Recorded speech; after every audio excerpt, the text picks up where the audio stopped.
What's up there, collective? I hope everybody's having a wonderful Friday. It's been a good day for me, hobnobbing with Mother Nature and all that good stuff.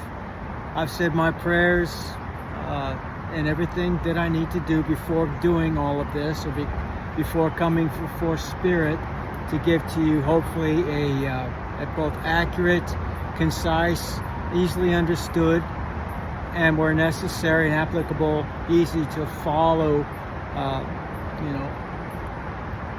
information and guidance for the collective. I thank you for being here. I ask that whether you're new or you've been here once or twice, that you please go ahead and check the subscription box, please, and like, and also, for all future posts. Now, I do that not out of ego or anything of that nature. I didn't do this to become popular or to get wealthy or anything like that. It's not monetized at all. I'm doing this because it's a sense of duty of what I believe that I'm here to do. And I don't mean just doing divination. I mean to help the collective. I've been a leader everywhere I've been in my life, no matter what my job was, from the military to civilian life. So I've been a teacher literally everywhere I've gone. And although I'm more of I'm an introvert at heart, I cherish my alone time. It helps me to recharge my batteries and so on. Spirit seems to be prompting me to be around more people and to do things on a larger scale. So I'm reaching out in all ways that I can. Part of what I'm here to do as well relies on the use of my words. I write, I do poetry, I make music, I speak. Like I said, I teach. So I do these things. This is one of the last forums I have yet to really throw my hat into.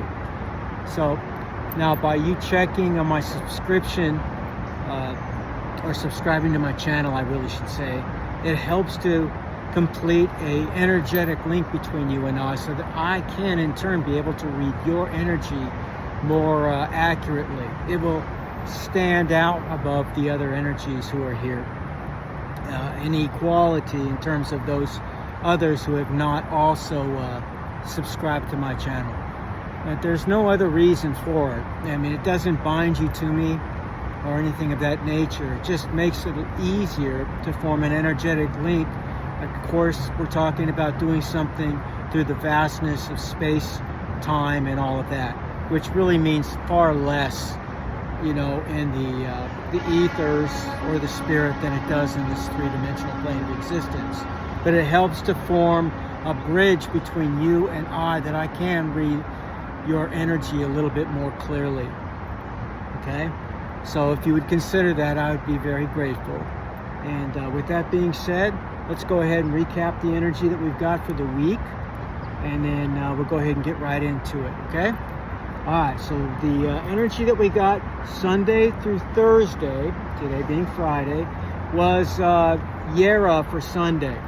Yera basically is the cycles of the universe, of life, of people in general. A woman has her menstrual cycle. There are 4 moon cycles in every 30-day period of time. Everything runs on cycles in the universe, whether we understand them or we can identify them all or not. Okay? That's what it means. It also talks about legalities and rewards, peace, commitments, and truth. It talks about the fruits of your earlier efforts now coming to fruition, or being made manifest before you. So it talks about breakthroughs and stagnation. It talks about a time of truth. It talks about prosperity and success. Very good information, very good energy, I should say. Now for Monday and Tuesday, we pulled exactly the same rune. One with the rose quartz rune and one with the black obsidian rune. And that is the rune of Malthus. And I always say Malthus is kind of like the yin and yang rune. Why? Because it lays out the negative and positive things that happen in our lives, everybody's life, really. But it tells us that those things are basically there for our own edification, to help build us up, to make us stronger, to exercise us spiritually as well as physically in this world. You know, again, like exercising the muscles, and as long as you give them nutrition and the time to rest, they'll grow, right? So that you can handle presumably more weight with time. And that's exactly what this is. It tells us that some of the things we go through in life help to strengthen us so that we can handle it more efficiently and faster the next couple of times around. Okay, that's just life. Now on Wednesday we got Thor's room, which is Thursday. Now, long story short, it talks about all things that are very masculine, fertility, male fertility, male sexuality, male eroticism, protection, things of that nature. The sense of defense, directed will. It's like laser focus on pinpointing whatever the problem is and dealing with it, if you will.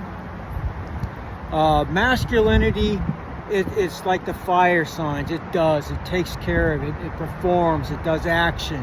Whereas femininity, once again, trying to give you a little tidbits of, you know, little pieces and so on, of where all these things fit together. You know, the tarot, which speaks of the 4 elements and so on: earth, air, water, and fire. God, the one thing that I forget, you know. So each one of those has different meanings behind them, and it represents each one has 3 signs of the zodiac that's attached to them. 6 of them are masculine in nature. 6 are feminine in nature. Whereas the masculine, or the fiery side, goes and gets, or does, those of the feminine nature draw to it like magnetically. I mean, just to give you a tidbit of the information we're talking about, okay? All right, so Thursday, again, it also means luck, counsel, and a directed will, like I was saying, okay? Now, on Thursday, we got our first very negative rune, and that was Othala in the reverse. Now, it does mean some pretty nasty things. It means recklessness, frustration, hassles, legal problems. Well, we got legalities and success with the air on Sunday. We have legal problems on Thursday. And although it may seem like those two things are counteropposed, in a sense, they're not. I mean, what seems like a problem at first could turn out to be a success after it's completed, okay? So it also talks about poverty, homelessness, bad karma, prejudice, racism, totalitarianism, slavery, and a lack of any type of real order. So again, I know who this talks about in my particular situation. You may or may not have some idea, you know, if this is currently happening to you, who this might be in yours. If it hasn't happened yet, well, it may or may not happen. Not every single thing I share is going to be with every single person out there. But if you are watching this, no matter when you turn this on, something here will be applicable to you. That's for sure. All right. Now, the energy that was pulled on Sunday for Friday, the pre-Friday pull, I do all week on Friday in advance. It was Ansuz, which is Odin's rune. However, it's in the reverse. So as you can imagine, it's not so good either. It talks about trickery, interferences, deception, misunderstandings, delusion and manipulation. Talks about a sense of boredom, vanity, having an agenda of your own, usually unbeknownst to others that you're working with. So as you can see, that is not a particularly good energy to have within your energetic sphere of influence. Now keep in mind, these energies may be you specifically, but it can also be anybody within your energetic sphere of influence, anybody you have an energetic tie to, and that can be past, present, and or future in some cases, typically past and present. Okay, so don't, you know, just isolate these things to you specifically. If it doesn't resonate that way, don't make it fit that way, okay? All right. Now, the overall energy for the week, however, is exceptionally good. And that means with the tarot that I pull each day now, and the overall energy for the week as well with the runes. Now, the overall energy for the week for the tarot was the Empress card. And that's a very good card. It talks about fertility. It talks about birth, not just the birth of a child, but the birth of an idea, the birth of a new, let's just say business perhaps, or something of that nature. It talks about material wealth, okay? Being very influential, being very magnetic, drawing things to you as the feminine typically does.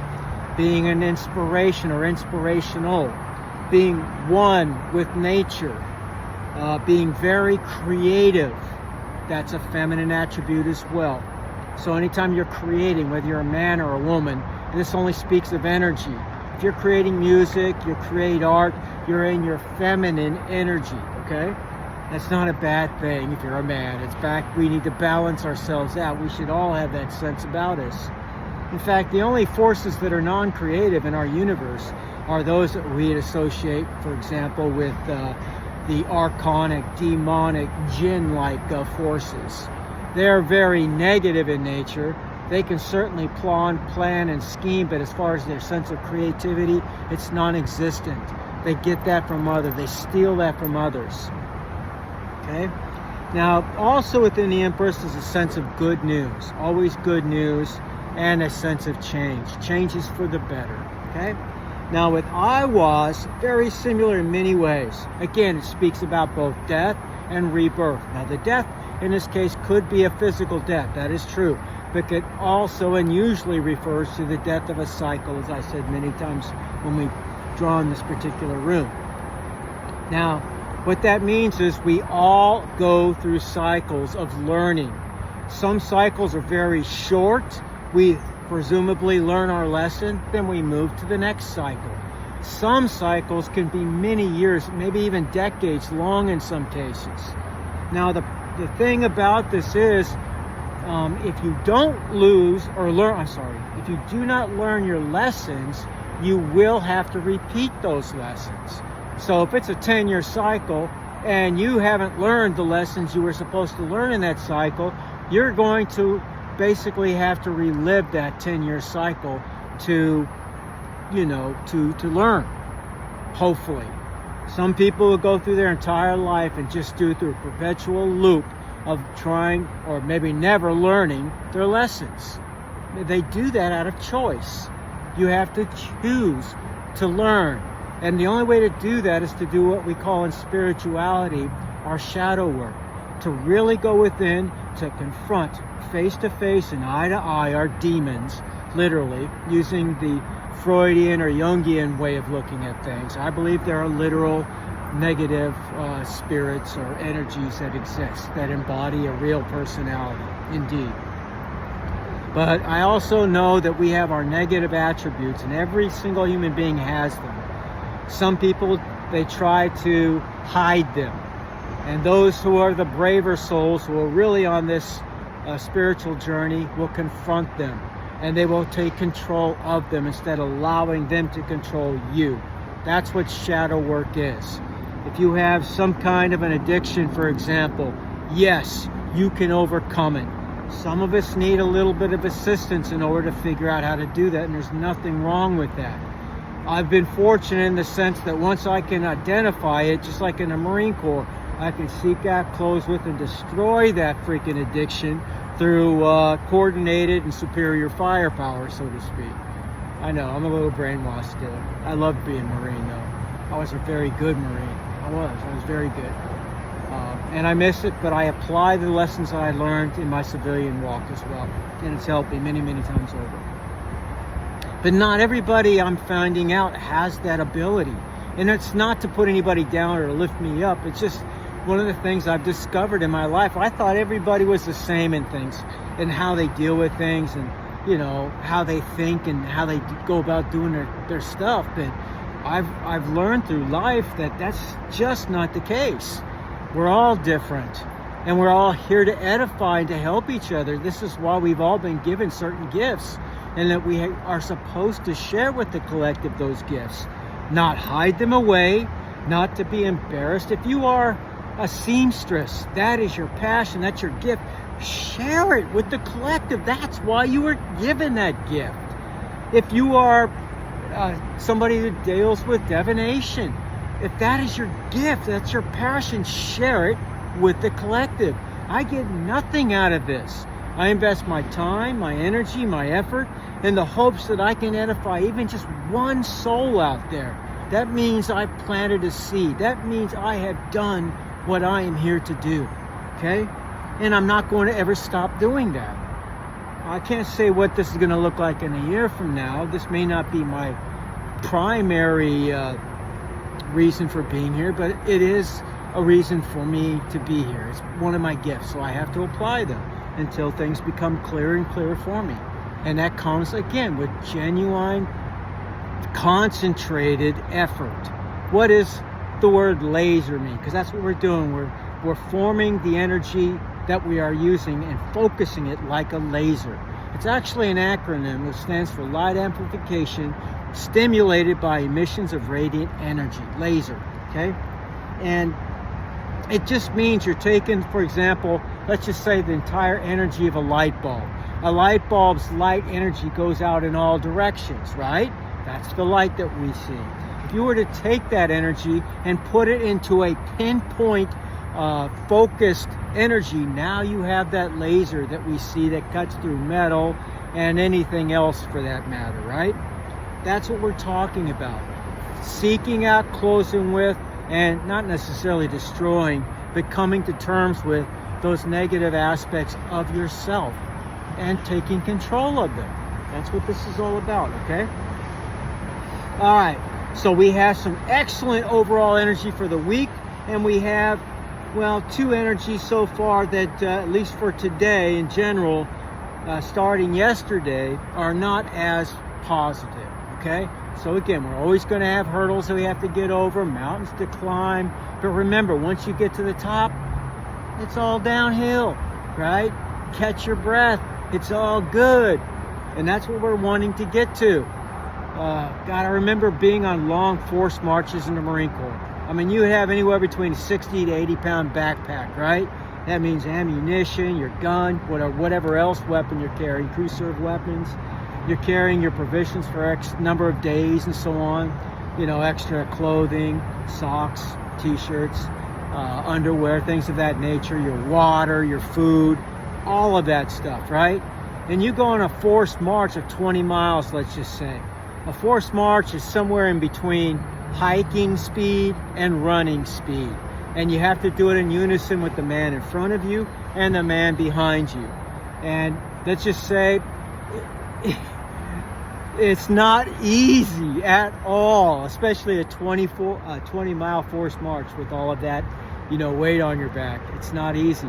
But once you got to that point where you could see the light at the end of the tunnel, you always, no matter how tired, depleted, or ready to give up you felt, man, you always got that second win. And you knew, you stuck your chest out there saying, fuck, I made it, you know? So you always felt better. I was a platoon sergeant, so I had to hump twice as far as anybody else. Because anybody that started falling back, I had to go back and get their ass and bring them up to the front, you know? I was like, if you ever seen like Forrest Gump or, you know, any of those shows where they had the military part of that movie and so on, the guy's constantly yelling at him, or Heartbreak Ridge, or, what's some of the other ones? There's a lot of classic ones. That drill instructor's always yelling in, that stuff like that. I didn't always yell at him, but I was aggressively trying to motivate these guys who would fall behind to catch back up with the rest of the platoon. Because it's true for the military. You're only as strong as your weakest link. So you want to encourage them to become better, to find that inner strength. But it takes so much energy out of yourself.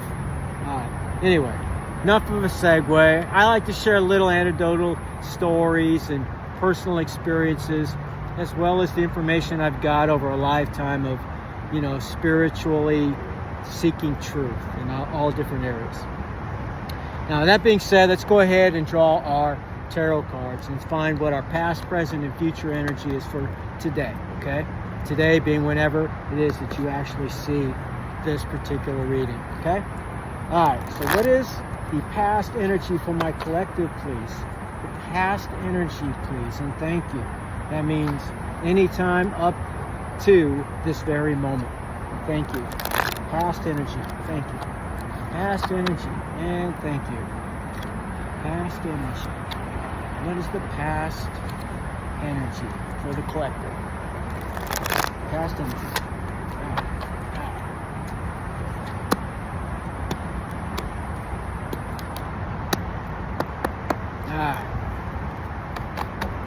All right, so the past energy is the devil. Oh, God. Well, now, I don't want anybody to get freaked out. I know that you watch movies, horror movies in particular, when the tarot reader on a movie pulls out the devil card, it's like ominous. The music in the background gets really, really ominous, and all you see is demons and, I don't know, Linda Blair's head spinning around or something like that. But this actually talks about things, again, that were like the demons I'm talking about within a lot of the time. You know, those addictions that seem to rule us instead of us being in control of them. So the presence of temptation and the temptation overcoming you typically. Now it could literally talk about those negative influences that I truly believe from my years and years of research are indeed real. Okay? Addictions, materialism of all types, sex and cheating, violence. Just think of the 7 deadly sins, for example. Okay? So that's the influence of our past. Now, hopefully that means that you guys are out there doing your shadow work. And no matter how severe it was, you're starting to overcome and recognize what this journey that we call life is really all about. At the bottom, we have the 9 of Swords, which reflects exactly those types of things. You're feeling basically a sense of being overwhelmed by fears of all types, nightmares, anxiety and self-doubt, a sense of guilt, and again, poor sleeping. These are all things that some of these addictions can certainly cause in our lives, especially when they really have affected our relationships with others, those we love, and so on. All right, so next up, we're going to look at our present energy. That was our past energy. So let's go ahead and look now at our current energy. What is the current energy for my collective, please? Current energy for my collective. Current energy, thank you. One more shuffle. All right, thank you. All right. Current energy is the 4 of Swords. At least it's going the opposite direction. It went from the 9 to the 4. So the 4 talks about mentally or emotionally feeling overwhelmed, still a sense of stress and anxiety, perhaps feeling drained, fearful, maybe even a sense of burnout. But what this tells me is I'm not at the point of absolute despair as I feel under the devil and the 9 of Swords. So I am starting to come to terms with the reality of these things. Yes, these things have ruled my life. Yes, they've caused a great deal of problems in my life. And, I definitely need to come to terms with it. I recognize that. Now I'm starting to come to terms, but it's taking so much of my energy. That's the truth. But at the bottom, we have the King of Cups. Now, the King of Cups tells us basically, God, I can't even speak sometimes. We're talking about rationality and emotions being balanced. So we are moving in the right direction towards balance. It talks about, again, a sense of feeling calm, faithful, friendly, mature, wise, and caring. Maybe you have made a complete turnaround in your overall outlook on life. And if so, I give you the absolute most respect. I know that is not an easy thing to do. Okay? It's not easy, this school called life. All right, now finally we're going to look into our future energies, please. Future energy. What's the future energy for my collective? And thank you. Future energy for the collective. Future energy for my collective, and thank you. What is the future energy? Future energy. And that's anywhere between the time you watch this and midnight that particular day. whatever day it is. Okay, one more. All right, thank you. All right, future energy is, well, that's pretty darn good. The Nine of Cups. Now, cups are basically your emotions and everything else, right? And you have 9 of them filled up.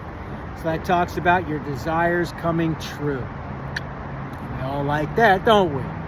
Attainment, happiness, success, pleasure, and manifesting. Now, the art of manifesting that we hear so much about today, you have to remember this. It's more than just thinking something and expecting it just to pop up into your head. It's no different than what magic is, except those who practice that are accomplished magicians. They understand that there is emotion that's also placed behind that desire, and also being at the frequency that is appropriate for receiving that something that you want. If you want something truly good and it's a high vibrational type of something, you can't be vibrating down here in a cesspool of, all of the depravity that I was just talking about as far as the devil energy is concerned, and expect to get it. And this is why they do things such as sacrifice and everything else. They don't have the courage, the energy, the power, the wherewithal, or anything else to do it themselves. So they give up something else to these deities and so on, this energetic field, if you will, because there has to be reciprocity. So they exchange that energy for what they want. And it's the most depraved form of magic. It shows the lowest form of existence. You can get anything that you want in this life. Anything. As long as you have the resonance for it and you truly believe that you deserve it, one. And as long as you put the energy behind that desire and you believe it, you will manifest it. Okay? That's the way that it works. That's what the law of attraction actually is. At the bottom, we have the 10 of Cups. Thank you, Lord. This is just bringing home what I just said. If you really believe it, you can achieve it. Okay? I'm the Bruce Lee of spirituality.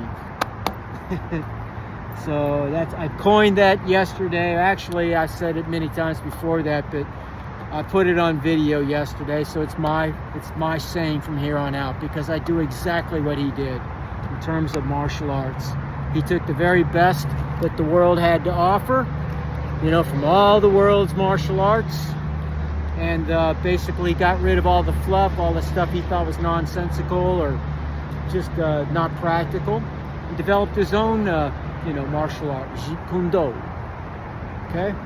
And, he was basically the pioneer of what we see today in mixed martial arts. He was the first one to really do it. All right, so now with that all being said, let's go ahead and look at some oracle cards. I'll start out with the animal cards. Let's see what our animal spirits want to say to us. Now, almost every indigenous culture throughout the world believes in animal totems, animal spirits as being both omens of good or evil, falling upon either a person or a group of people. They believe that certain animal spirits watch over and protect us. Yesterday, I'm not a bird expert, so I don't know with a certainty, but I saw an eagle here. Now, I don't know if eagles are here in California or not, honestly. I know they're in America, of course. It's our national bird, but I had no idea that they have them in California. And as I was talking yesterday, going through exactly what we're doing now, an eagle flew right over the table. And the reason I say it was an eagle, because it was bigger than a hawk.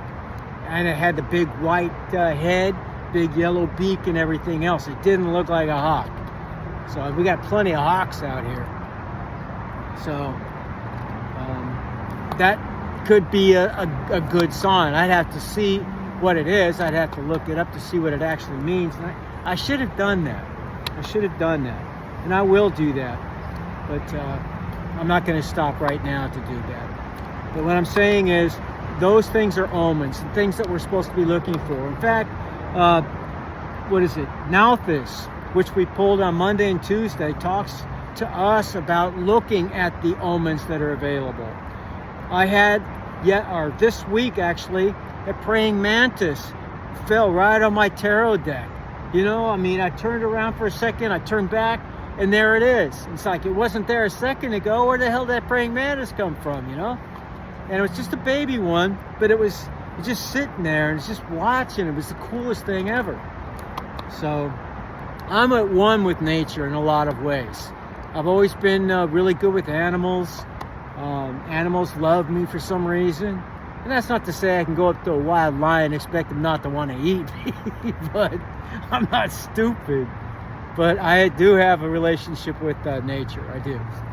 So, anyways, that's one of the things that I know that I'm supposed to be here to do, by the way. Part of the planet, conservation. All right, so, animal, please. Cats. I love cats. All right. So this is a tiger. So the tiger stands for fire in this case. Now in terms of tarot, the fire sign is represented by the lion, Leo the lion. Okay? It says, I choose to be unstoppable. That's exactly right. Now I am too. Nothing can stop me. Once you set your mind, that's it.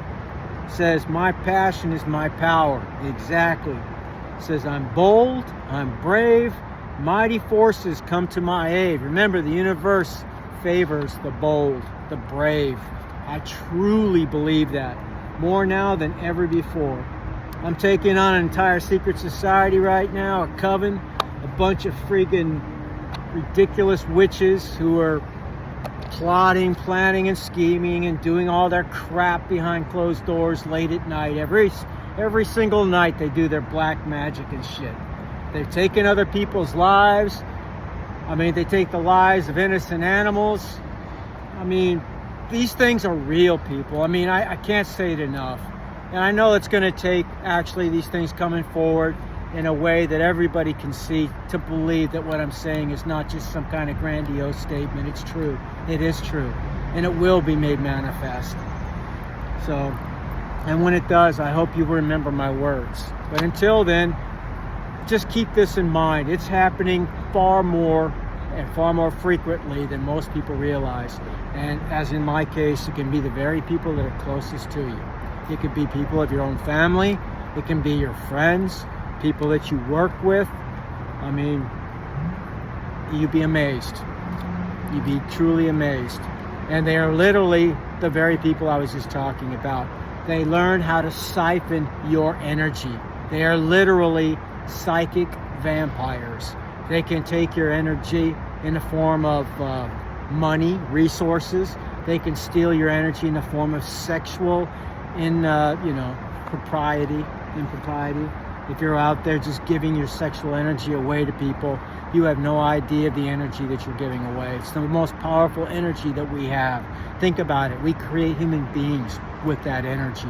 It's also the energy that we use to create everything else in our world. So it's an extremely powerful energy, and we need to be responsible with that energy. And I'm not trying to tell you how to live. I'm just sharing you spiritual truths, okay? And it's very much hit home, once you learn a little bit about, Hinduism in particular, and you learn about the chakra system, learn about the philosophy and how much it truly does make sense on so many levels. So like I said, I have an eclectic spirituality where I've taken the very best of all the world's religions, and even those things which are esoteric, those things which are hidden, those things which are from Gnosticism or Gnosis, wisdom, and those things which are even from the occult, even the things that we call darkness. Now, I don't practice dark magic, don't get me wrong. If I was considered to be a witch, it would be a white witch. I try to protect, I try to edify, and bless people. And that means myself included, it does. I protect myself every single day, but I also try to look after, especially the collective. That's my responsibility. I look after my children, I pray for them daily. and I look after those who are in my hemisphere, or I should say, my sphere of energetic influence, which I have basically made you a part of, especially if you are part of my regular guests. Then I basically am now responsible for your protection as well to some degree. So not just giving guidance, but protection. And that's what I'm here to do. And that's something that's been passed down to me generationally. And again, my heritage literally covers everything in this world, shy of Africa, shy of Australia, shy of both poles, and shy of Asia. Beyond that, I have ancestry everywhere. So my relatives have literally gotten around everywhere. And that's mostly because of my Nordic, ancestry, I believe. So I'm Spanish, Italian, Greek, Albanian, I'm Norwegian, from the western portion of Russia all the way to westernmost of, England, Scotland, Ireland, the Americas, all over. So I've had shaman in my lives, shaman in my heritage, and I found that I'm basically having some of their abilities passed down to me. So it's my responsibility. All right, so hidden truth. Finding out the truth crushed me. Now this can mean many different things to many people out there, of course. So whatever first came to your mind, I would say it's safe to bet that's probably what it means in your particular case. But for some of us, it could be a passed on, somebody who's passed on in our life. Mostly, I believe it's a passed on. When I say passed on, I don't mean somebody who's died. I mean somebody who's no longer in our life. Although it could be somebody who's passed on. Their energy comes through all the time. But finding the truth out of perhaps what they misconstrued as, who they thought you were, perhaps, what they thought you represented, what you're all about, or how you truly felt about them, and they took it for granted. It could mean a million different things, but this is how somebody feels about you. Okay? Can I get another one, please? Another hidden truth, please, for my collective, and thank you. Another hidden truth for my collective. Thank you. One more. I'm starting to understand our connection. Well, that may or may not be true. Depends on the person, of course. If they still haven't done their shadow work, well, then they have nothing but preconceived notions about what that actually is meaning. That doesn't mean they don't have some perhaps obscure understanding. They may start to understand a part of it, but to say they understand or they're starting to understand is what it says. So that could be very true for people in your life who were, let's just say, not at your level of understanding of things. So that's a positive thing. That means somebody's at least starting to grow. Okay, that's good. Now let's go ahead and get some love oracles. Can I get some love messages for my collective, please? See, there's a hawk right there. Yeah, that eagle is twice that size.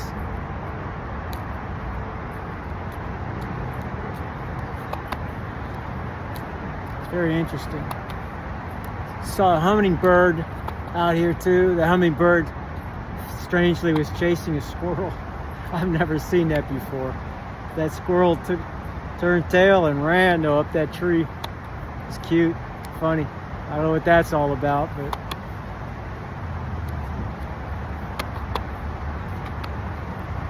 one more. All right, self-indulgence. Pretty self-explanatory. Says focus on yourself, self-worth, time to heal, shadow work, as I was saying, and self-appreciation. All right, so in this case, self-indulgence is looked at from the positive. To perform self-loving acts is not sinful, okay?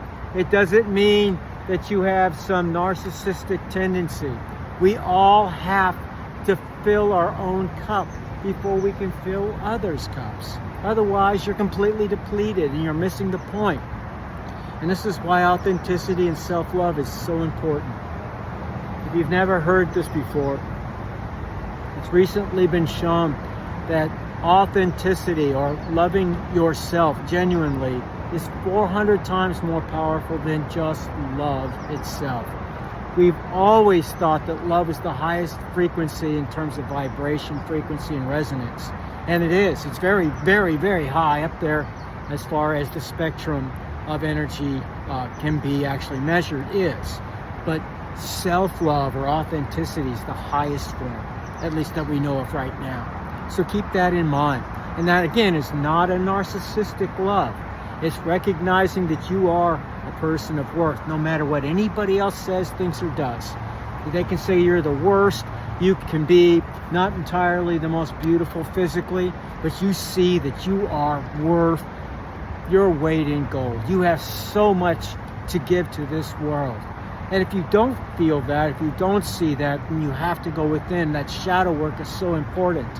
But doing spiritual baths, cleansing of many types, and that just means like taking herbs and stuff like that and mixing it in your bath and soaking in it, and or salt, sea salt, or both. All of these things, cleansing your space. Reiki is very, I would say it's an important thing to look into as well, in terms of how other items in and around you have their own energetic influence upon you. Everything in the world, everything in the universe is energy, everything. So for second law of thermodynamics, we can't create energy. We can't destroy energy per se, but we can change it from one form into another. Electrical energy is converted into heat energy, or it can be converted into light energy. It can be converted into electromotive energy. And every one of those other types of energy can be reconverted back into regular energy, or electrical energy, so to speak. Okay? So, just to give you some idea of what I'm talking about. And if that doesn't make sense to you, or you're completely lost in terms of electrical, mechanical devices, I'll try to make it, more palatable for other people. That's one of the things I taught. So it's, one of the things that I used to show and demonstrate in classrooms. So, in other words, mathematically, for example, we know that 3.413 BTUs for every watt of electrical energy. BTUs is an expression of heat energy. Core, or watt, is an expression of voltage times current energy. Okay? Electrical energy, in other words. So those things are, again, mathematically proven to be converted from one form into another. You can convert electrical energy or heat energy into horsepower, if you will. So again, all of these things are related. And again, same thing with anything in a materialistic sense. It's matter is energy. They all vibrate at different resonance and so on. And that's what gives us, if you will, the different expressions of those energetic fields that we call a tree, grass, the air, whatever the case may be. I mean, that's a very simplified way of explaining it, to give you some understanding, or at least a foothold into what I'm trying to say. And I hope I'm helping somebody out there to understand these things. I mean, it's taken me a lifetime, to put these things together in a way that's palatable and helpful, hopefully, to others. Right, one more on love so we can close this out for my collective, please. One more shuffle. Thank you. All right. Passion. Well, who doesn't like passion, right? When we're talking about being with our loved one, whoever it might be. It says insane chemistry. We like each other equally, and we like to have fun together. Man, it's got to be more than just physical sex. You got to have fun and passion in everything you guys do together, whether it's one of those long, all-night discussions, or just sitting around and roughhousing together, or telling jokes with each other, or just playing around, or whatever it is that you're doing together, man. Do it passionately. That's important, you know? It's what makes life worthwhile with another person. All right, well, we closed off, I think, with some very good stuff. I mean, I hope that you all do find your significant other that you can be passionate with, and I hope to find my person here someday soon. I've made all the wrong decisions, like so many of us do, but you live, you learn, and hopefully you don't make the same mistakes again. But for those of you who have these people in your life, just realize how lucky you really, really are. You probably already do realize it. Who am I to say? I'm saying I'm a little bit envious. I envy you. But all the power to you. I also love my alone time. It helps me to grow and recharge my battery. So I've become very, very much a lover of my free time. It helps me to be very creative and everything else. But I do miss passion. So I wish you guys all victory as always. And I will see you in Valhalla. Not too soon, hopefully.